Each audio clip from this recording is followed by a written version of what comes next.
And the Lord spoke to Moses, saying, Speak to the children of Israel, and say to them, The feast of the Lord, which you shall proclaim to be holy convocations, these are my feasts. 6 days shall work be done, but the seventh day is a Sabbath of solemn rest, a holy convocation. You shall do no work on it. It is the Sabbath of the Lord in all of your dwellings. These are the feasts of the Lord, holy convocations, which you shall proclaim at their appointed times. On the 14th day of the first month at twilight is the Lord's Passover. And on the 15th day of the same month is the feast of unleavened bread to the Lord. 7 days you must eat unleavened bread. On the first day you shall have a holy convocation. You shall do no customary work on it. But you shall offer an offering made by fire to the Lord for 7 days. The seventh day shall be a holy convocation. You shall do no customary work on it. And the Lord spoke to Moses, saying, Speak to the children of Israel, and say to them, When you come into the land which I give to you, and reap its harvest, then you shall bring a sheaf of the firstfruits of your harvest to the priest. He shall wave the sheaf before the Lord to be accepted on your behalf. On the day after the Sabbath, the priest shall wave it. And you shall offer on that day, when you wave the sheaf, a male lamb of the first year, without blemish, as a burnt offering to the Lord. It is a grain offering, shall be 2/10 of an ephah of fine flour mixed with oil, an offering made by fire to the Lord. For a sweet aroma, and its drink offering shall be made of wine, 1/4 of a hin. You shall eat neither bread, nor parched grain, nor fresh grain, until the same day that you have brought an offering to your God. It shall be a statute forever throughout your generations in all your dwellings. And you shall count for yourselves from the day after the Sabbath, from the day that you brought the sheaf of the wave offering, 7 Sabbaths shall be completed. Count 50 days to the day after the 7th Sabbath. Then you shall offer a new grain offering to the Lord. You shall bring from your dwellings 2 wave loaves of 2/10 of an ephah. They shall be of fine flour. They shall be baked with leaven. They are the firstfruits to the Lord. And you shall offer with the bread 7 lambs of the first year without blemish, as a burnt offering to the Lord, with their grain offering and their drink offerings, as an offering made by fire for a sweet aroma to the Lord. Then you shall sacrifice 1 kid of the goats as a sin offering, and 2 male lambs of the first year as a sacrifice of a peace offering. The priest shall wave them with the bread of the firstfruits as a wave offering before the Lord with 2 lambs. They shall be holy to the Lord for the priest. And you shall proclaim on the same day that it is holy convocation to you. You shall do no customary work on it. It shall be a statute forever in all your dwellings throughout your generations. When you reap the harvest of your land, you shall not wholly reap the corners of your field when you reap, nor shall you gather any gleaning from your harvest. You shall leave them for the poor and for the stranger. I am the Lord your God.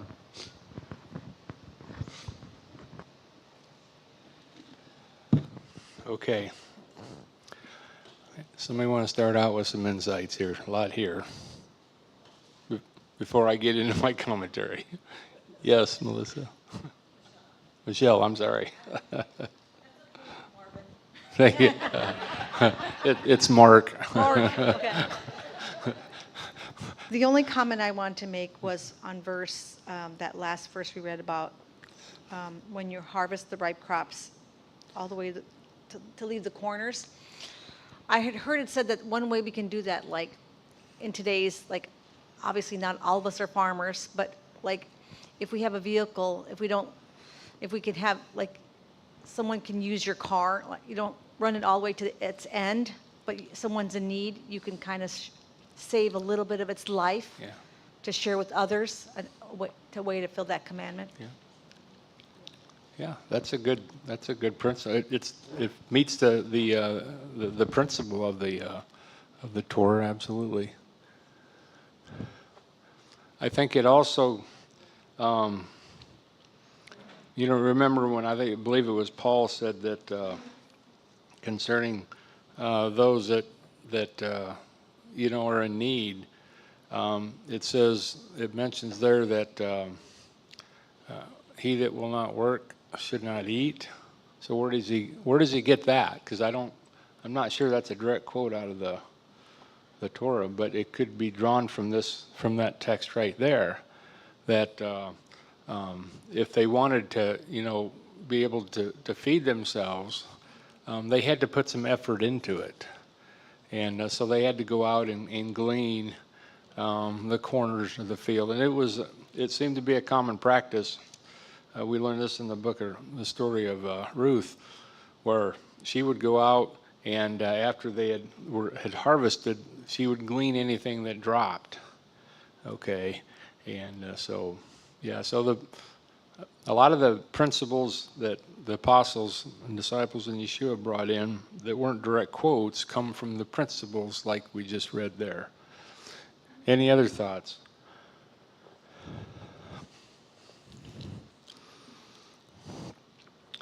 Okay. So going back to the beginning of chapter 23, I'd asked this question a while back, where Yahweh is giving the instructions for keeping his feast here. And he says in verse 2, "Speak unto the children of Israel, and say unto them concerning the feast of Yahweh, which ye shall proclaim to be holy convocations, even these are my feast." I think most of us know the definition behind a holy convocation. Convocation, I believe, is the Hebrew word mikra, which means a calling out or called out. It also means a rehearsal. It also has a connotation of bidding to come to like a wedding. Okay, remember Yeshua gave the parable of the wedding where he sent his servants out to invite the people. So the concept of a holy convocation is centered or kind of focused around that idea of they're proclaiming a time, an appointed time to come together as a body of believers to assemble. So that's what a holy convocation signifies. And it also has the prophetic parallel of Yeshua. When he returns, he's going to call for his saints. And so it has that same connotation. But then, so he talks about that these are the feasts which Yahweh proclaims. But then in verse 3, he mentions the Sabbath, the weekly Sabbath. 6 days shall work be done, but the seventh is a Sabbath of rest.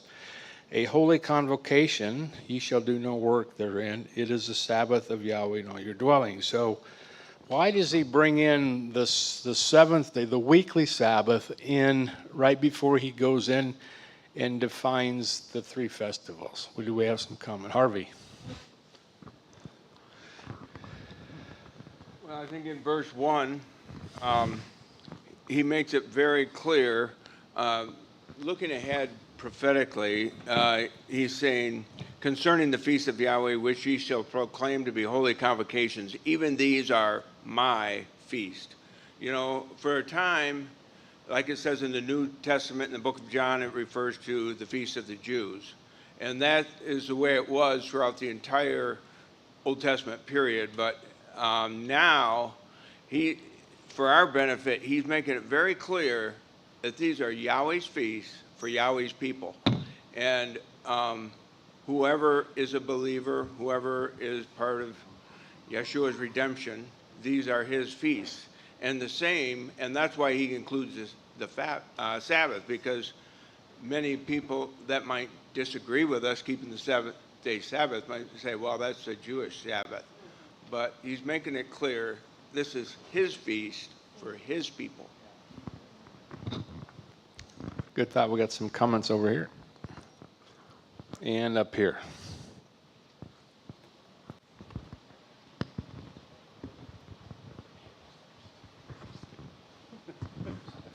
I also think because it mentions so many times within the feast days, it mentions the Sabbath, that you have to establish that first, because that's our weekly set apart day, and then everything from there tends to be you're counting it from the day after or that day and things like that. So it's really that weekly reminder, that yearly reminder, and then even going on to the Shemitahs and the Jubilees. I mean, it's just this constant cycle that keeps us on track. But it all starts primarily with understanding that 7th-day Sabbath, and then from there, counting from there a lot, I think. Yeah, what Harvey was saying too, how it says, these are the feasts and the Sabbath of the Lord. What I noticed when I was reading, just a little, and we see it all through the Torah where the Sabbath always comes up, before they built the temple, when they were building it, afterwards. He always emphasizes the importance of the Sabbath. But even in going through the instructions of the feast, sometimes it says, when you come into the land. Never says that about the Sabbath. Never. And that's one piece we could point out, when talking to somebody, if they're, on the borders of, should we do this, should we not? I mean, it's just, again, like what Harvey was saying. They just have a misunderstanding of, but if we bring it with, a good heart and just go through the Bible, it just stands out. Just to back that, on the Sabbath, where everything starts with the Sabbath, there is scripture that says that the Sabbath is a sign that you are in covenant with Yahweh. So if with it being placed here before all of the other feasts are laid out, to me, seems like to come into covenant and to be Yahweh's people, you are generally, it starts with you first observe the Sabbath, and then you learn, kind of like do these things, and then you learn the rest when you come into synagogue or come in and the rest of Moses is taught. It's like first this is one of the first stepping stones that somebody comes into, is what I'm trying to say. It's like they get to the Sabbath first, and then they learn the rest later.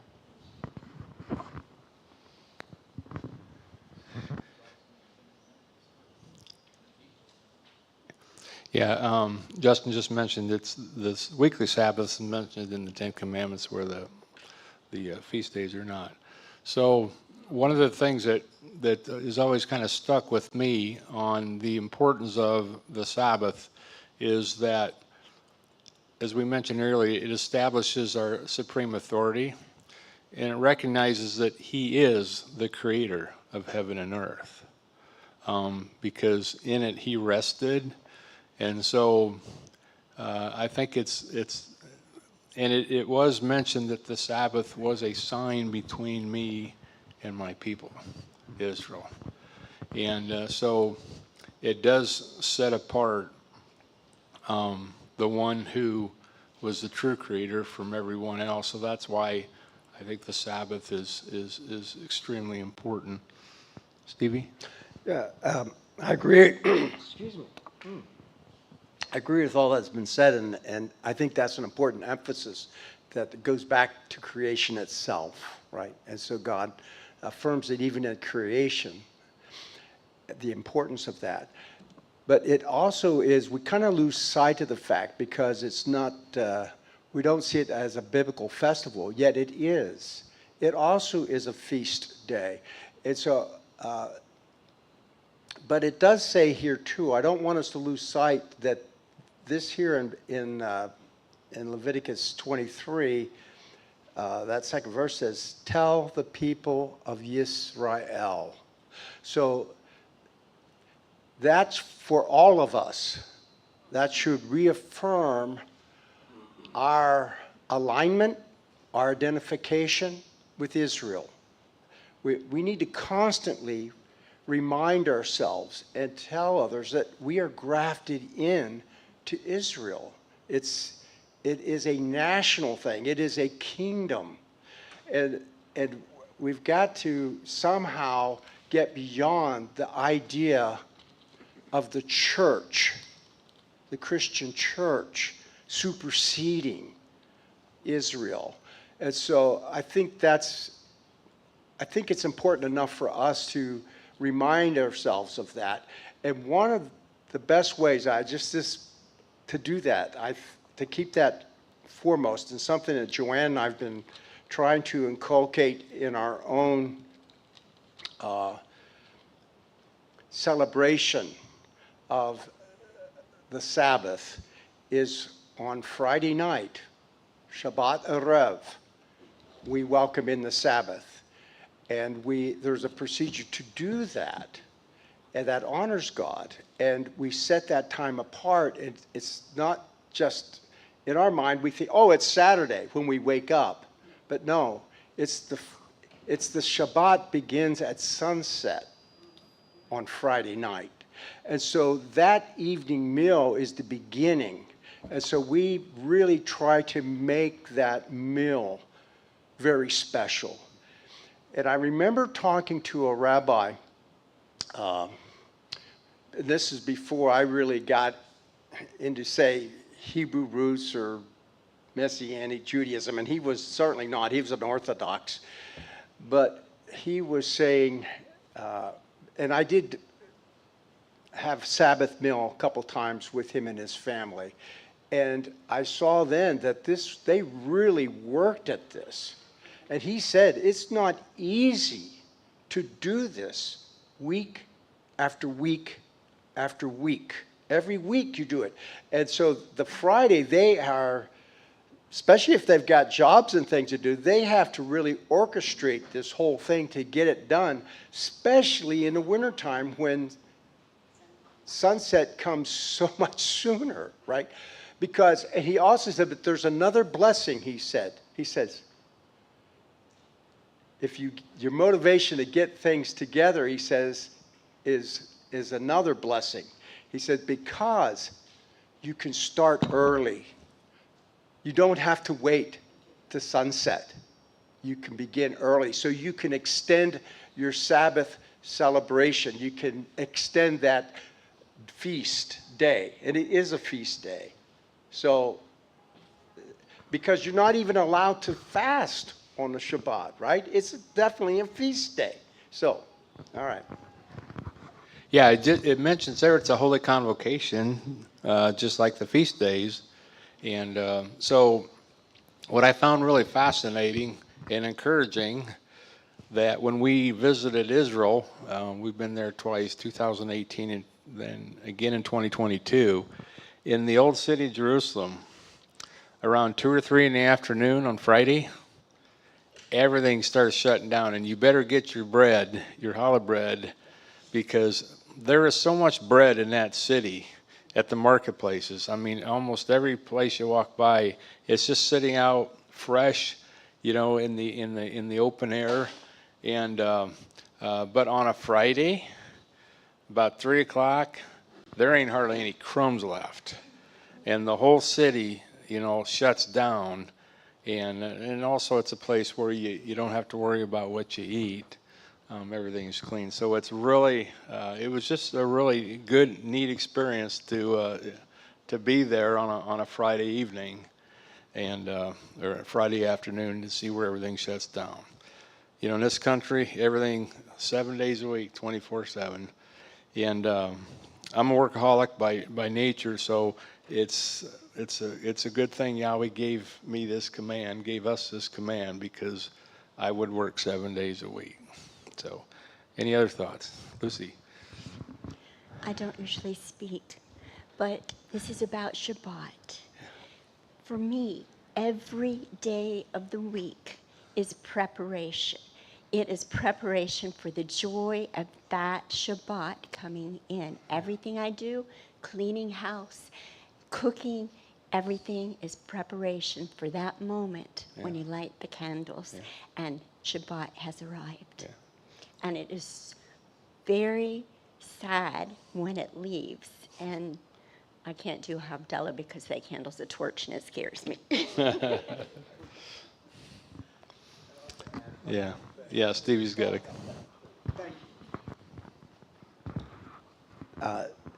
This is so true, because here's the thing. I said, I talked about this, Rabbi Hassan, how difficult it all was. But you know what? They don't focus on the difficulty. It's the joy of the day. And it's all part of that preparation. It's a joy to do the commandments. It's a joy to perform a mitzvot. And so, yes, it may be difficult at times, but that's overshadowed by the joy of the celebration and that. So I thought, we look forward to the Sabbath, absolutely. Yeah. And also another thing I noticed on a Friday evening, the hotel we stayed at, they had these big conference rooms, and families must reserve these rooms, and their families come in and they're huge. Some of the rooms are as big as this, and they'd be packed, and they're just celebrating and feasting together in preparation for the Sabbath as entering in. It's a big family celebration for the Jewish people. Yeah, just the comment there about setting apart. You know, we have a lot of young moms, you know, and they're trying to do everything on Friday, you know, and they come into it very frazzled, you know. And so I've been telling them, you know, you don't have to wait till Friday. Start it on Wednesday. And now, just as I was thinking about that, you know, it's like you make this, you set it apart. You make this, you set it apart. So all week long, you can be prepared for the Sabbath and by even mentally saying this is set apart for Sabbath. So it's a lesson for our children too. This is set apart. This is special. We have to save this. Yeah, we have Nick's got a comment, and then Kevin. I snuck in, kind of on the tail end of this. But anyhow, I just think of the spiritual picture of this. You know, we have, 6 days for a man to do his works. On the seventh he rested, and we're, everybody's talking about the setting things apart for the Sabbath, and that's really what's happening when his 1,000-year reign comes. Is all the good things in this that are getting set apart for this Sabbath day, and how much of a celebration it will be, and how awesome it will be in the kingdom, to celebrate the Sabbath year with him.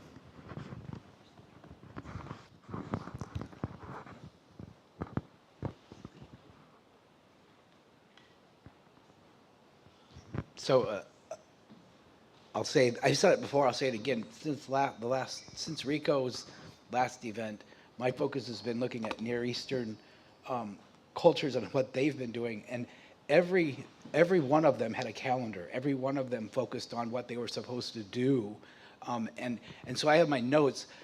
I have distinction matters. Israel calendar is not about nature or about getting things done. It's about remembering who redeemed them in all purposes. Passover is not simply springtime, it's the memorial of deliverance. Unleavened bread isn't just the unleavened bread, it's the covenant separation from Egypt, from our other gods, if you will. And Revelation then shows that pattern is then completed by the Lamb's victory.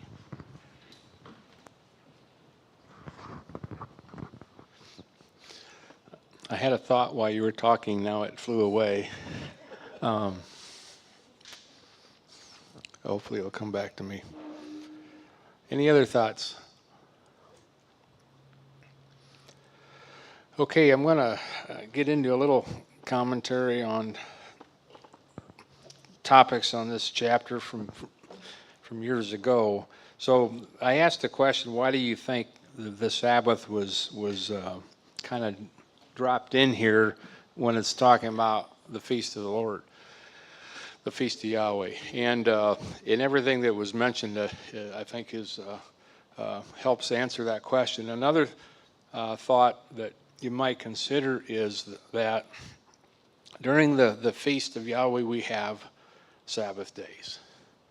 Okay, and and does anybody know, is there things that you can do different on the high day Sabbaths that you wouldn't do on a weekly Sabbath? Are there more restrictions on the weekday Sabbath versus? Okay, so what Nick said on a high Sabbath, you can prepare. Now, where is that in the scripture? So let's go to Exodus 16. Exodus 16 and verse 23.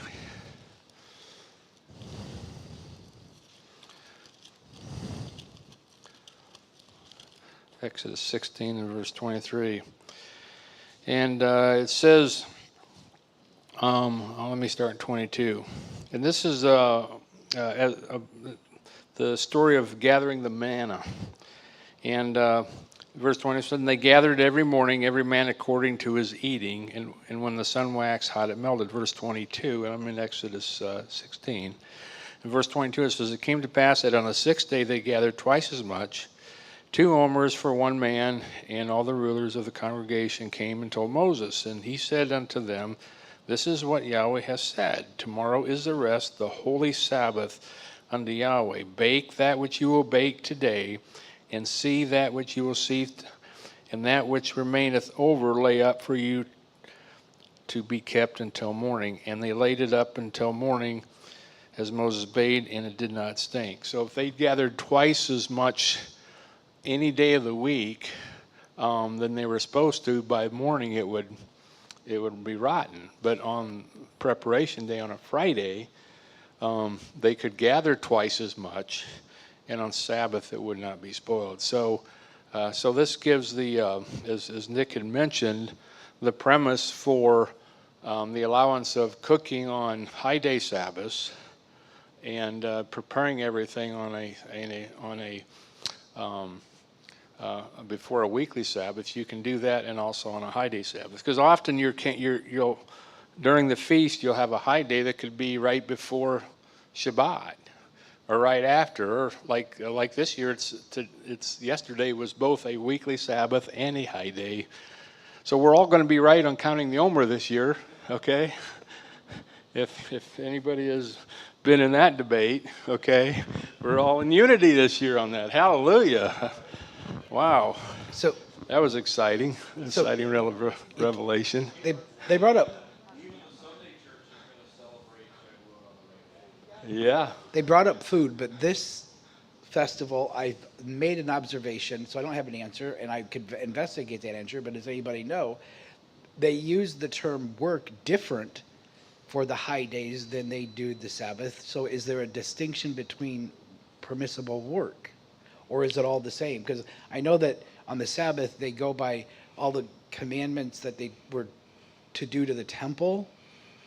They used they used that as what you're not supposed to do for work for the Sabbath.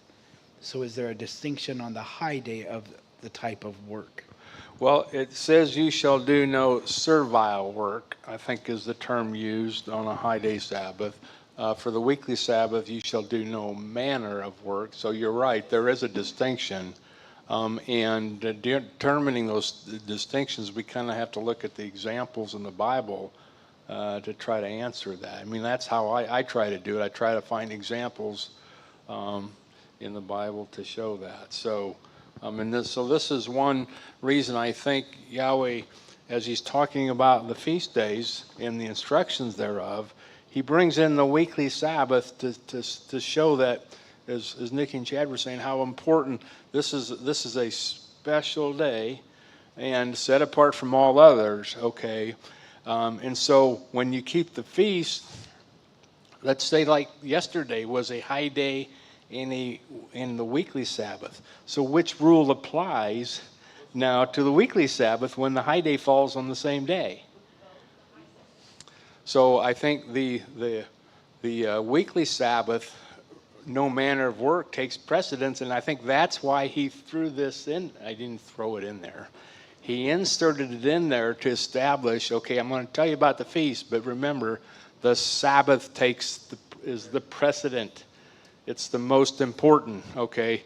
So don't use the more lax requirements on a high day Sabbath and apply them to the weekly Sabbath. So I think that's one reason why he inserted that there, okay? Let's use the, Stevie's got the mic. I hope he's not streaming this live because I've been eating my matzah up here while I was just going to joke in a bantering fashion, as a coder, it would be the most restrictive permissions were allowed as a coder. Yeah, and Stevie's got a comment. This relates to your comment about the high Sabbath. And the fellowship the Christian fellowship that I was a member of for many years, very biblically focused, but the interpretation, oh my goodness. But in Acts chapter 20, they would use as a proof text for meeting on the first day of the week, on Sunday. So they said, of course, Sunday's the Christian day, because it's there, right there in Acts in chapter 20, verse 7, right? And so it says when they gathered on the first day of the week, virtually every English translation still uses that, on the first day of the week. But in the Greek, it's proton sabbaton, which is high Sabbath. That's almost never translated that way. So from the complete Jewish Bible, we have Acts chapter 20, verse 7, is on Motzei Shabbat, when we gathered to break bread, Shaul addressed them. Since he was going to leave the next day, he kept talking until midnight. Anyway, that's a dramatic story, because that's the story about the young man Eutychus who fell several stories from an open window when he fell asleep while Shaul was speaking so long at that. But he took him up. He threw himself down upon him, put his arms around him. He said, "Don't be upset. He's alive." So that's a miraculous thing that happened on that particular Shabbat celebration, and that would have been a high Shabbat, a high Sabbath, and it's in the New Testament. So that's why I thought it was important to focus some attention on that as well, because it's something that is not interpreted properly in most English Bibles. Brian's got a comment. No, I have a question. So are there any examples in the Torah of having a weekly Sabbath and a high Sabbath at the same time? Because there are people who advocate other calendars that state that you can't intermingle them, because the weekly Sabbath has to be set apart, and you can't have a high Sabbath on a weekly Sabbath. I didn't know if there's any rebuttal to that. Yeah, so I have talked to a few people that have done some research on that, and there are examples going in, and if you start counting days from certain texts, that you can definitively dispel the that statement where that a high day Sabbath and a weekly Sabbath can't fall on the same day. That can be easily dispelled. But I don't have those texts with me. Maybe somebody here does. I don't have an answer for you from the Torah, but the gospel accounts point it out. So with Yeshua, it talks about, they wanted to take him down from the cross because the next day was a high Sabbath in John. But we know that wasn't the actual set. Well, I'm sorry, I got that mixed up. Sorry, I'm going backwards here. Sorry. No, yeah, Nick's actually right. In fact, if you're here for Passover evening, the Seder, the last slide It was separate. has the resurrection timeline, and you're absolutely right. Yeah, I was giving the separate, not the together. My apologies. Yeah. My apologies. Yeah.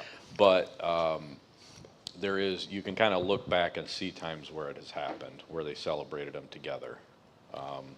Scripturally, it's a little harder to find. I haven't found those yet. I'm not saying it's not there. I just haven't weeded them out. Now, did we read Exodus 12 where it talks about you can prepare on a high Sabbath? Go ahead and read that. No, we Okay. haven't yet.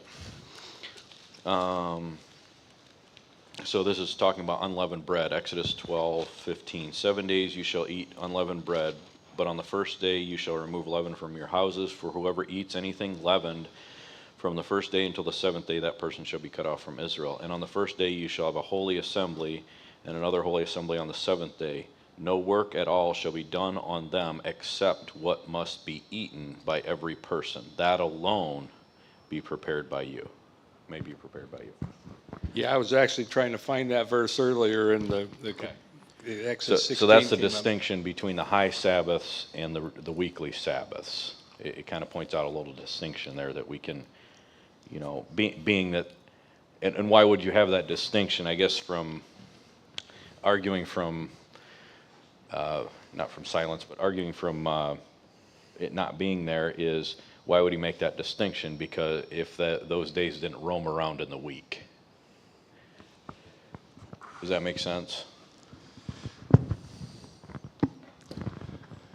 And another an example of showing that there is a difference between the weekly Sabbath and just things that can be done on the weekly Sabbath, or that we cannot do on the weekly Sabbath, cooking specifically. Yeshua, made the statement concerning the Levites when he was being questioned about not following a tradition, and he mentioned that how is it that the Levites, the priests, can profane the Sabbath and yet are blameless? So what's the context there? And if we just attach those examples that we gave in Exodus 16 and Exodus 12, well, the priests were cooking on the weekly Shabbat with their offerings and sacrifices every Sabbath. Okay, and I believe also they had to make daily the daily showbread.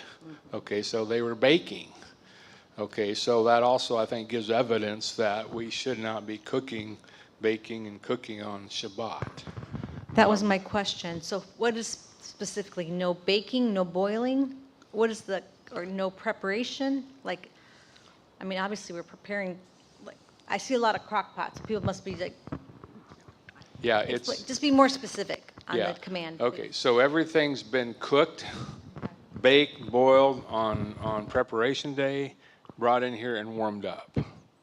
So, because warming things up it does not take much effort, and so that's kind of where how we've been looking at it. And Nick's got a comment, and then Joe's got a comment. Yeah, sorry to make another comment here, but I guess the way we look at it, and this is just the way we interpret it,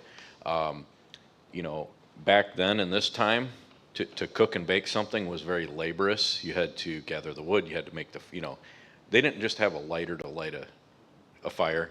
They didn't just have a stove. So is it really work to plug a crock pot in and hit on? So you gotta, I think he leaves us some room there for some of that. If you're convicted that you shouldn't do any of that, that's fine. That's fine, don't do it.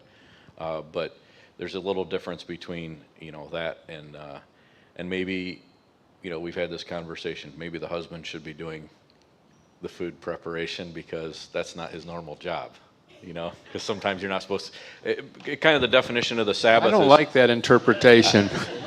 I don't either, but anyhow. but my comment is you're not supposed to do your daily work, your regular work on the Sabbath. So if that's her regular work, you know what I mean?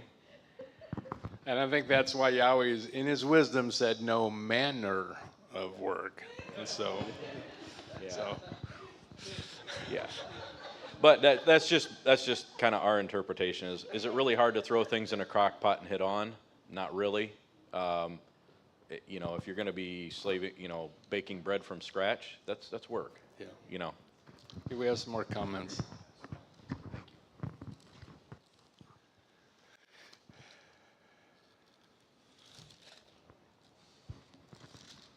We just had a conversation. We just had a conversation last night about an uncle of mine who was strict Mennonite, but they treated Sunday truly like a Sabbath. And I say that to say when we went and visited him, we stayed the weekend with them with my kids, and we had the conversation last night. He chose every Sabbath to do the cooking and the cleaning, so she wouldn't. And I was just making that observation. That would be if we're led to do that, there'd be nothing wrong with that. And you say that was actually a conversation we had, and I had remembered that, and so I tried to myself do more of things that she does on that day. I have an echo. All right, any more comments on, we got, yeah, we got a few more. Go Yeah, ahead. just really quick. And also, I think that there's a difference between the weekly Sabbath that really emphasizes resting versus the feast days that really talk about celebrating. And so, not that you're not supposed to rest from like the normal work, but I think that there's a lot more that goes into feasting. I mean, there's a lot. So, I think that also that's where some of that comes into, if that makes sense.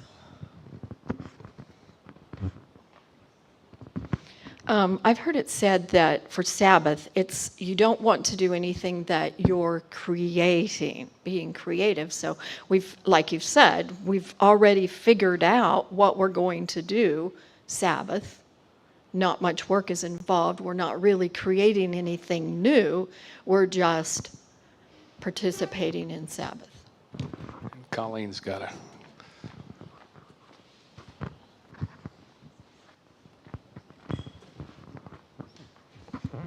I always describe it as my heavenly date. You know, if you're going to go out on a date, you prepare beforehand. And when you're with your date, you don't have any distractions. And so, you know, having to do anything on the Sabbath distracts from my attention to my Heavenly Father. So I want to make sure that my distraction there's no distraction. So I'll add one thing too, and again, you have to follow your convictions. So take this with a grain of salt. How about cleaning? You know, after we eat a meal, you know, there's dishes that need to be washed. There's floors that need to be swept. I know that in the camp, that when they set up the tabernacle, there were rules that when you had to go to the bathroom, you had to go out and you had to make sure you buried it. And so I look at that type of work as just is maintaining the cleanliness and the holiness and sanctity of you know, the environment you're in on Shabbat. So I put cleaning in a different category of because you're not creating, you're making sure that everything is. I mean, you don't want rotten food. You don't want. I know it doesn't rot that fast, okay, but I know that Yahweh is a God that you know, puts special emphasis on ritual purity, cleanliness. And so I think on Shabbat, you know, cleaning up after making a mess, I think is totally permissible. And a good example, if you want a real life example of that application, when you go to the bathroom, if you didn't wipe, it wouldn't be a very pretty day for you.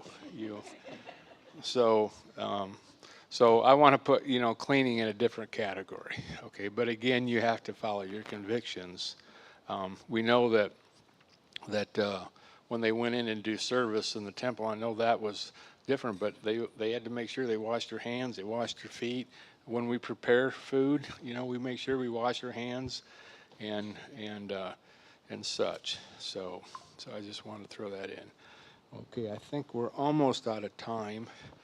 I'll make one more comment on this topic of the feast days.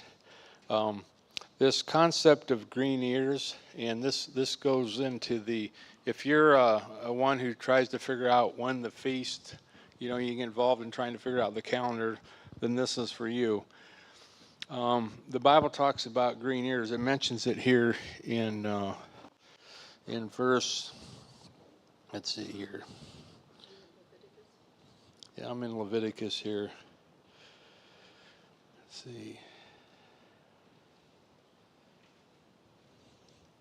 Now I know it's in here. And does anybody remember what verse the green ears is mentioned?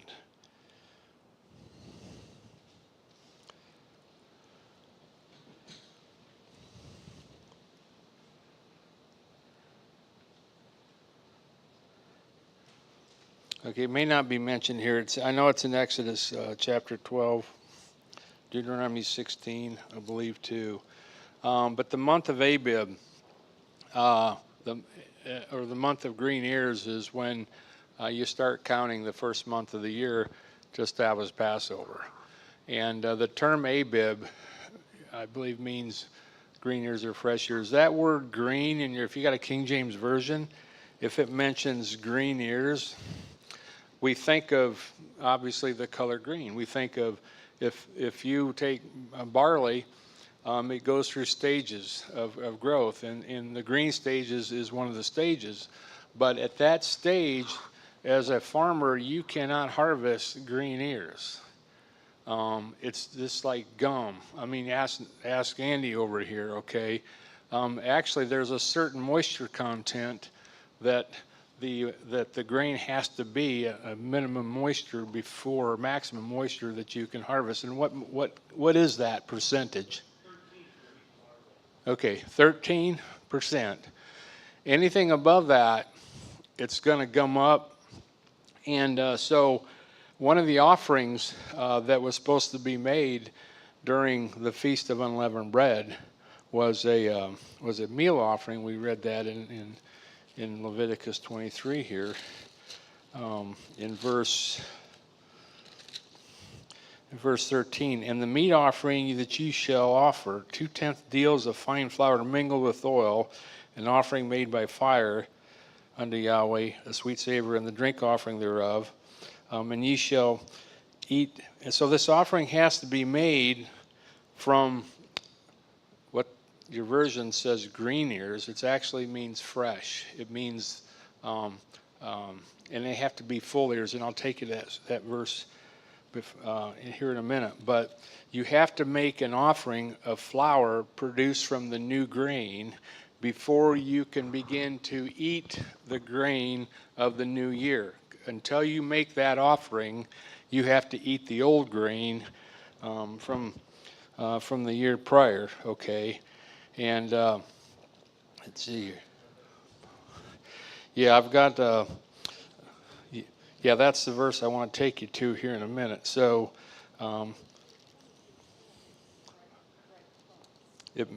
pardon?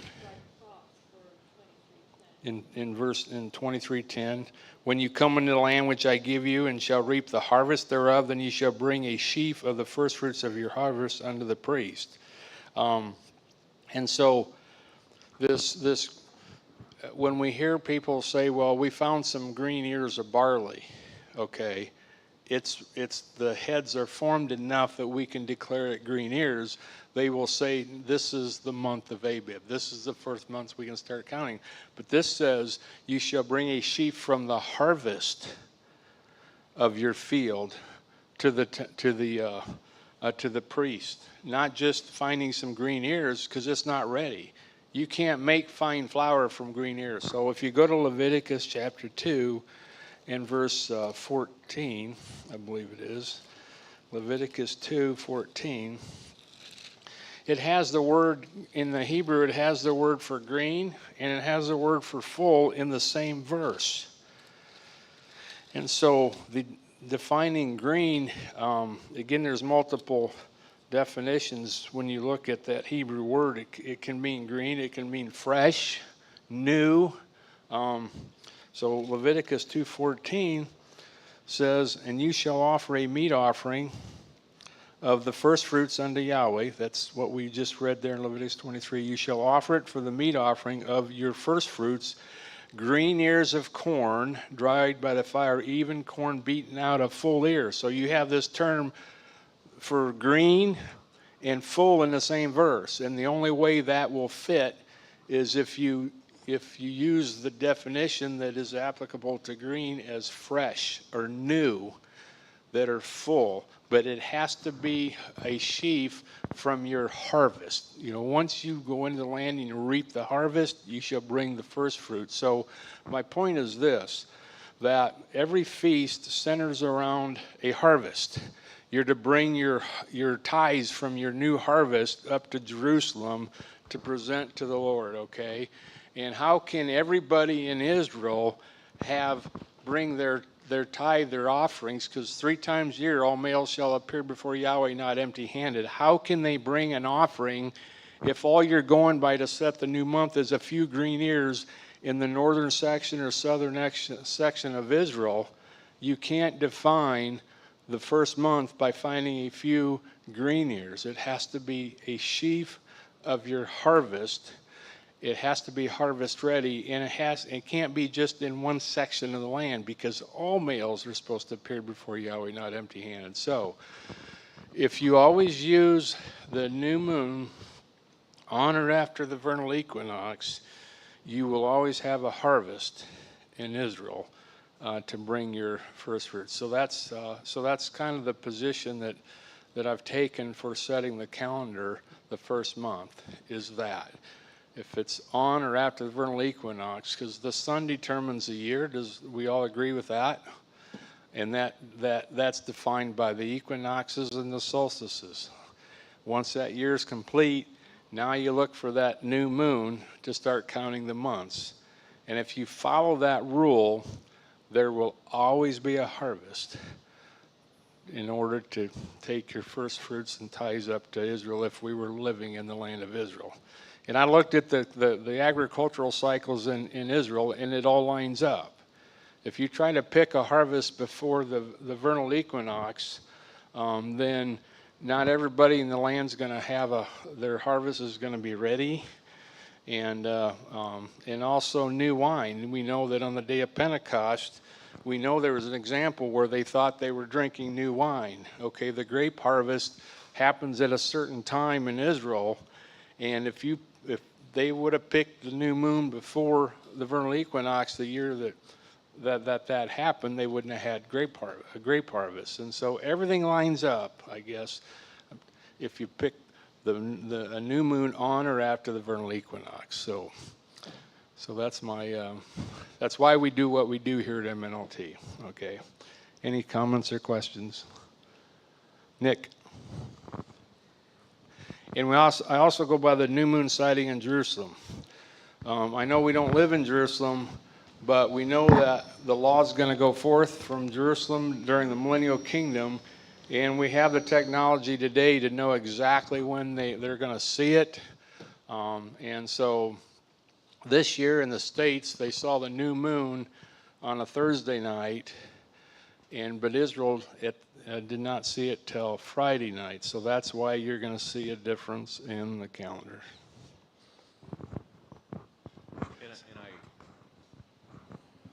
I agree with what you said there.